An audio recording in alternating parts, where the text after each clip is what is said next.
Hello दोस्तों, अस्सलाम वालेकुम। कैसे हैं आप सब लोग? आई होप आप सब लोग अच्छे ही होंगे। दोस्तों, मैं हूं शमा खान।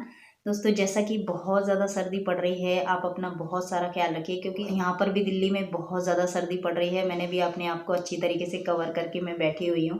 तो चलिए आज की वीडियो के बारे में बात करते हैं। तो आज की हमारी जो वीडियो होने वाली है उसका टाइटल है शिया और सुन्नी मुसलमानों के बीच 8 बड़े अंतर।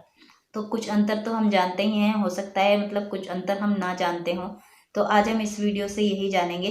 चलिए दोस्तों, वीडियो को शुरू करते हैं। अगर आपको वीडियो पसंद आए तो प्लीज़ लाइक कीजिएगा, सब्सक्राइब कीजिएगा, कमेंट में मुझे ज़रूर बताइएगा कि आपको वीडियो कैसी लगी। चलिए दोस्तों, वीडियो को शुरू करते हैं।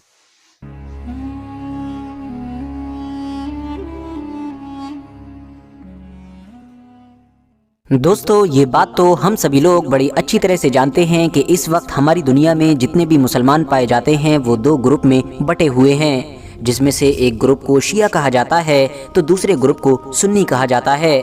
जहां एक तरफ सुन्नी मुसलमानों का ग्रुप पूरी दुनिया की आबादी का 80% है तो वहीं दूसरी तरफ शिया मुसलमान लगभग 20% हैं। अब जाहिर है, जब सुन्नियों की आबादी ज़्यादा है तो दुनिया में जितने भी मुस्लिम देश हैं वो भी ज़्यादातर सुन्नी मुस्लिमों के ही हैं, मगर दूसरी तरफ इराक, ईरान, यमन और इस जैसे कुछ देश शिया मुसलमानों के भी हैं। पर्टिकुलरली अगर बात करूं हमारे प्यारे देश भारत की, तो यहाँ पर जो भी टोटल मुस्लिम आबादी है उसका लगभग 86 से 87% सुन्नी मुस्लिम हैं, जबकि सिर्फ और सिर्फ 13 से 14% ही शिया मुसलमान हैं। इंटरेस्टिंग बात यह है कि इन दोनों ही ग्रुप्स के अंदर एक दूसरे के बारे में ऐसी बहुत सारी गलत फहमियाँ और अफवाहें पाई जाती हैं कि जिनका सच्चाई से दूर दूर तक कोई नाता नहीं है। मिसाल के तौर पर आम शिया लोग सुन्नियों के बारे में ऐसी बहुत सारी चीज़ों पर यकीन रखते हैं कि जिसको सुनकर न सिर्फ हंसी आती है बल्कि वो चीज़ लॉजिकली भी पॉसिबल नहीं लगती है। ठीक इसी तरह से सुन्नी ग्रुप के आम लोगों के बीच में भी आप लोगों को शिया मुसलमानों से रिलेटेड ऐसी बहुत सारी अफवाहें नजर आएंगी कि जिन पर वो लोग यकीन रखते हैं, मगर उनका सच्चाई से दूर दूर तक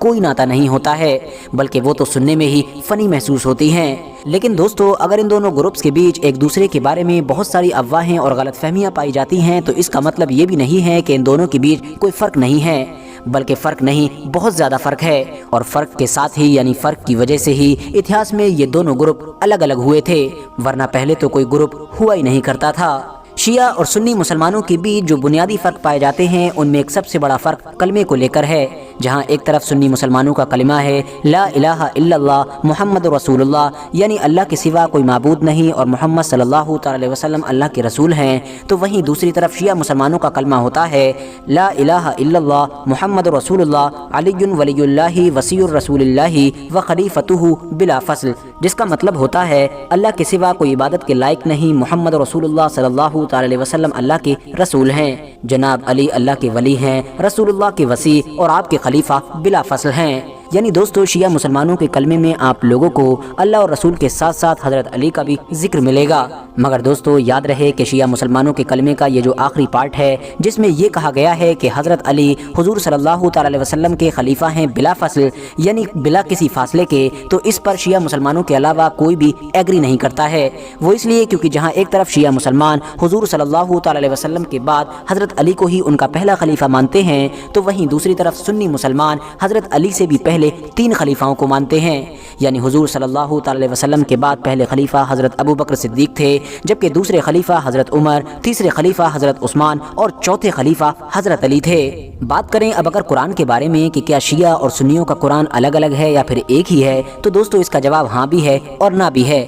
वो इसलिए क्योंकि अगर आप लोग अरबिक के हिसाब से देखेंगे तो कुरान दोनों का एक ही है, मगर अगर तर्जुमे को देखेंगे यानी ट्रांसलेशन को और उसकी तफसीर यानी एक्सप्लेनेशन को देखेंगे तो मामला पूरी तरह से अलग है। यानी एक आयत का तर्जुमा शिया मुसलमानों ने अलग तरह से किया होगा, जबकि सुन्नी मुसलमानों ने अलग तरह से कर रखा होगा। इवन तफसीर यानी एक्सप्लेनेशन में ज़्यादातर आयतों का कॉन्टेक्स्ट ही बदला हुआ नजर आएगा। बात करें अब अगर नमाज के बारे में, तो दोनों ही ग्रुप्स के अंदर एक दिन में 5 फ़र्ज नमाजों को अदा किया जाता है, मगर जहां एक तरफ सुन्नी मुसलमान 5 नमाजों को अलग अलग अदा करते हैं, तो वहीं दूसरी तरफ शिया मुसलमान अपनी कुछ नमाजों को आपस में मिला लेते हैं, जिसकी वजह से वो इन सारी ही नमाजों को 3 वक्तों में ही अदा कर लेते हैं। اس کے علاوہ رمضان کے مہینے میں بھی سنی مسلمانوں میں جو تراویح کا کانسیپٹ پایا جاتا ہے، جس کو سنی مسلمان بڑی شوق سے پڑھتے ہیں، اور کیونکہ وہ سال بھر بعد واپس آ رہی ہوتی ہے تو اس کے آنے سے پہلے کئی دن پہلے سے ہی چرچے کرنے لگتے ہیں، یہ ساری چیزیں شیعہ مسلمانوں میں نہیں پائی جاتی ہیں، کیونکہ ان کے یہاں پر تراویح کا کانسیپٹ موجود ہی نہیں ہے۔ ان کے مطابق یہ ایک ایسی بدعت ہے کہ جس کو سنیوں کے دوسرے خلیفہ یعنی حضرت عمر رضی اللہ تعالیٰ عنہ نے شروع کیا تھا۔ اس کے علاوہ ان دونوں گروپس کے بیچ ایک بڑا فرق حضرت امام مہدی کو لے کر بھی ہے۔ اس بات پر تو پوری دنیا کے ہی مسلمان یقین رکھتے ہیں کہ دراصل حضرت امام مہدی کے جو آخری خلیفہ ہوں گے وہ قیامت سے پہلے ظاہر ہوں گے، ہماری دنیا سے ظلم و ستم، ناانصافی اور اس طرح کی ہر غلط چیز کو مٹا کر رکھ دیں گے، اس کے بعد دنیا میں امن قائم کریں گے اور اپنی ایک خلافت بھی قائم کریں گے۔ لیکن دوستو، اس پورے معاملے میں جہاں ایک طرف سنی مسلمانوں کا یہ ماننا ہے کہ حضرت امام مہدی قیامت سے پہلے پیدا ہوں گے، باقاعدہ وہ پرورش پائیں گے، بڑے ہوں گے اور پھر صحیح وقت آنے پر ہی لوگوں کے سامنے ایز اے امام مہدی یعنی امام مہدی کے طور پر ظاہر ہوں گے اور اس کے بعد ہی دھیرے دھیرے خلافت قائم کریں گے۔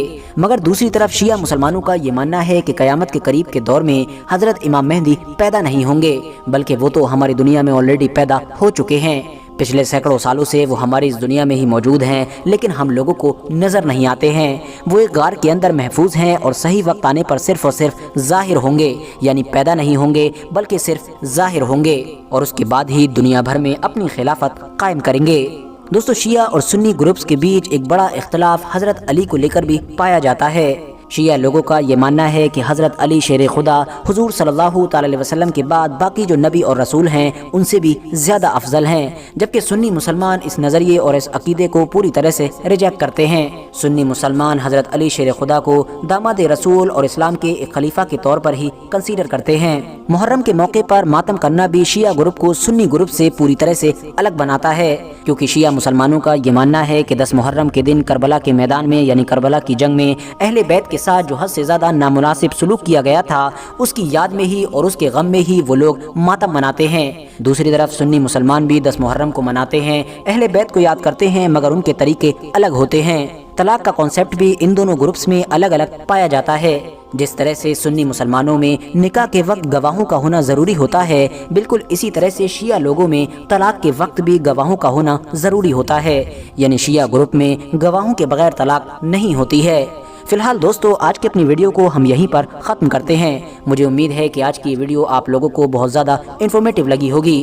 ویڈیو پسند آنے پر نہ صرف ویڈیو کو لائک کریں بلکہ اپنے فرینڈز کے ساتھ بھی ضرور شیئر کریں، اور اسی طرح کی نالجیبل اور ہسٹوریکل ویڈیوز ہمیشہ دیکھنے کے لیے ہمارے اس چینل کو سبسکرائب کرنے کے ساتھ ساتھ بیل آئیکن کو بھی پریس کریں۔ بہت اچھی طریقے سے اپنے ویڈیو میں ایکسپلین کر کے سمجھاتے ہیں، بہت نالجیبل ویڈیوز ہوتی ہیں ان کی۔ تو دوستو مطلب جیسا کہ انہوں نے کہا کہ مطلب شیعہ اور سنیوں میں کافی سارے مطلب فرق ہوتے ہیں، کافی سارے ڈفرینس ہوتے ہیں۔ جیسا کہ انہوں نے کہا کہ کچھ باتیں ایسی ہوتی ہیں کہ مطلب جو سنیوں میں شیعوں کے خلاف پھیلائی ہوئی ہوتی ہیں اور شیعوں میں سنیوں کے خلاف پھیلائی ہوئی ہوتی ہیں، تو وہ باتیں غلط ہوتی ہیں۔ کیونکہ میں نے جب سے چینل شروع کیا ہے اور جب سے میں شیعہ مسلموں کو جاننا شروع کیا ہے تو میرے بھی کئی ساری مطلب جو غلط فہمیاں تھی دوستو، وہ آپ کے ساتھ ہی میں نے بیٹھ کر دور کی ہیں۔ میں نے کافی ساری ویڈیوز آپ کے ساتھ ہی بیٹھ کر دیکھی ہیں، تو میری کافی ساری غلط فہمیاں دور ہوئی ہیں۔ تو دوستو ہمارا یہ فرض ہے کہ اگر ہمیں کوئی غلط فہمی ہو رہی ہے تو ہمیں اس کے بارے میں جاننا ضروری ہے، ہمیں اس کے بارے میں جاننے کی کوشش کرنی چاہیے۔ دوستو چاہے ہمارے میں تھوڑا بہت ڈفرینس ہو، لیکن ہے تو ہم مسلمان ہی نا، ایک ہی طریقے سے ہم بنے ہوئے ہیں، ایک ہی مٹی سے بنے ہوئے ہیں، ایک ہی طریقے کا دل ہوتا ہے اور سب کو احساسات ایک جیسے ہوتے ہیں، سب کو دکھ بھی ہوتا ہے، سب کو خوشی بھی ہوتی ہے۔ تو دوستو مطلب اس میں تو کوئی اللہ تعالیٰ نے ڈفرینس نہیں رکھا۔